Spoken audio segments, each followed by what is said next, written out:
तुम्हाला जास्त रेंजची इलेक्ट्रिक स्कूटर हवी आहे जी की 125 ते 150 किलोमीटरची रिअल वर्ल्ड रेंज देईल, तर या दोन स्कूटर तुमच्यासाठी बेस्ट आहेत. पहिले आहे Hero Vida VX2 plus 4.4 kWh battery pack. ही तुम्हाला 130 ते 150 किलोमीटरची रिअल वर्ल्ड रेंज देते. त्यामध्ये 6 किलोवॅटची PMSM मोटर आहे जी की 26 NMचा जबरदस्त टॉर्क देते, त्यामुळे याचा पिकअप देखील बेस्ट आहे. यामध्ये 27 लिटरचा अंडर सीट स्टोरेज मिळतो, फ्रंटला टेलिस्कोपिक सस्पेन्शन, मागे सिंगल माउंटेड सस्पेन्शन मिळतात.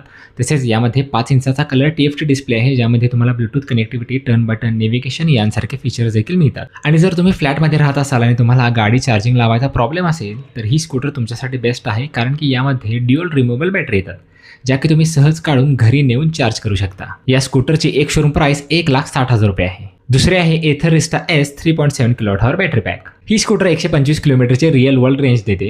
यामध्ये 4.3 किलोवॅटची PMSM मोटर आहे जी की 22 NMचा टॉर्क देते. ही स्कूटर फॅमिलीसाठी बेस्ट आहे, कारण की यामध्ये सगळ्यात मोठी सीट येते आणि यामध्ये सगळ्यात मोठे अंडर सीट स्टोरेज मिळते जे की आहे 34 लिटरचे. यामध्ये फ्रंटला टेलिस्कोपिक सस्पेन्शन व मागे मोनोशॉक सस्पेन्शन मिळतात, त्यामुळे याची राईड क्वालिटी देखील चांगली आहे. या स्कूटरची एक शोरूम प्राइस 1,55,000 आहे आणि जर प्रो पॅक घेतला तर तुम्हाला एक्स्ट्रा 16,000 रुपये द्यावे लागतात. प्रो पॅक घेतला नाही तर तुम्हाला यामध्ये 125 किलोमीटरची रिअल वर्ल्ड रेंज मिळणार नाही, कारण की यामध्ये फक्त झिप मोड मिळतो. तर तुम्ही कोणती इलेक्ट्रिक स्कूटर घ्याल कॉमेंटमध्ये सांगा आणि अशाच इन्फॉर्मेटिव्ह व्हिडिओसाठी फॉलो करायला विसरू नका.